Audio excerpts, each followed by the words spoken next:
AP శాసన మండలిలో డీఎస్సీపై రగడ కొనసాగింది. నారా లోకేష్ సమాధానం చెప్పాలంటూ వైసీపీ డిమాండ్ చేసింది.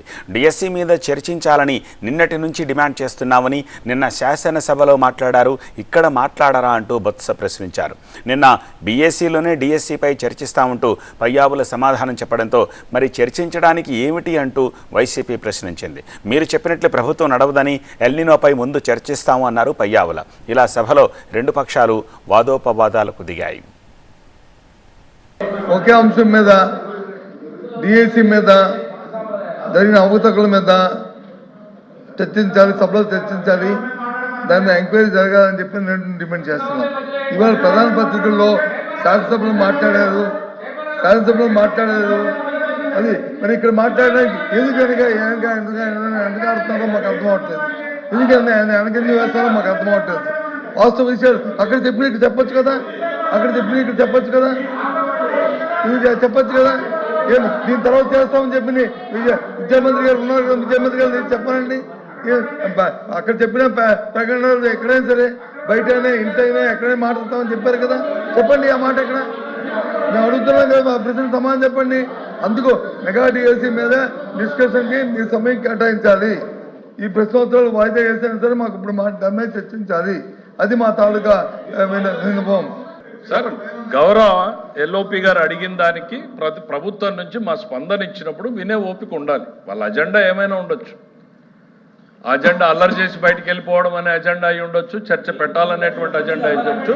గవర్నమెంట్ వారి సైడ్ నుంచి నిన్న తమరి సమక్షంలో చాలా డీటెయిల్డ్గా మా వాయిస్ని వినిపించాం. డిఎస్సి మీద చర్చించడానికి ఈ ప్రభుత్వం సిద్ధంగా ఉంది.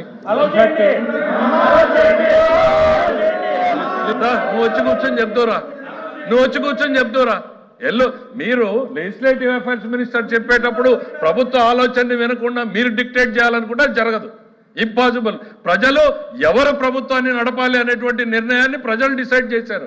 ప్రభుత్వాన్ని ఎట్లా నడపాలి, ఏ సబ్జెక్టులు తీసుకురావాలనేది ప్రభుత్వం చాయిస్. దయచేసి మీరు అనుకున్నట్టు సభ జరగదు అన్న విషయాన్ని మీరు గుర్తుపెట్టుకోవాలి. ఇక్కడ రాష్ట్ర ప్రజానీకం దేశం మొత్తం ప్రపంచం మొత్తం ఎల్లినోతో సఫర్ అవుతా ఉంటే మీకు మాత్రం మీ నిన్నో జబ్బులు పట్టాయి, నిన్నో జబ్బు వచ్చింది మీకు. మీ అజెండా మీకు తప్ప ప్రజల అజెండా మీకు అవసరం లేదు అధ్యక్ష. దిస్ గవర్నమెంట్ ఇస్ కన్సర్న్ అధ్యక్ష. ప్రజల అజెండానే మా అజెండా.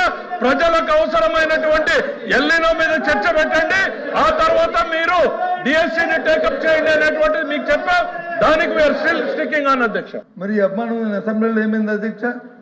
ముందు డిఎస్సీ చర్చించిన తర్వాత ఏదైనా చర్చించారు కదా, మరి అక్కడ ఏమైంది అంటే అక్కడ లేదా ఇక్కడ వచ్చిందా? మేము మొదటగా ఎజెండాలు పెట్టింది మేము, వ్యవసాయం మీద చర్చించాలని అడిగింది మేము. డిఎస్సీ మీద చర్చించిన వెంటనే వ్యవసాయం మీద చర్చించండి, ప్రజలు ఇబ్బంది పడుతున్నారు, వర్షపాతం లేక, ఎరువులు దొరక్క, గిట్టుబాటు ధరలు లేక ఇబ్బంది పడుతున్నారు, అల్లాడుతున్నారు. ఎప్పుడు ఇలాంటి పరిస్థితులు ఈ రాష్ట్రంలో లేవు అని చెప్పింది మేము. ఉపాయం చేయండి. ఇప్పుడు 4 రోజులు పెట్టే అసెంబ్లీని ఇంకో 2 రోజులు పొడిగించండి, మాట్లాడుకుందాం.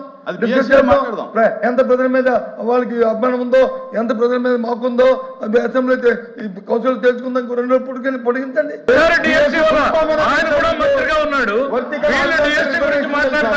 మేము వినాలి, వాళ్ళందరూ గౌరవ సభ్యులు పైనకెళ్ళి డిఎస్సీ గురించి మాకు చెప్తారు, మేము వినాలి. అరే తెలుగుదేశం అంటేనే డిఎస్సీ 1 కాదు, 2 కాదు, 3 కాదు, 4 కాదు, 14 సార్లు డిఎస్సీ ఇచ్చింది తెలుగుదేశం పార్టీ. మీరేమిచ్చారు? ఒక్కటి కూడా అవ్వలేదు.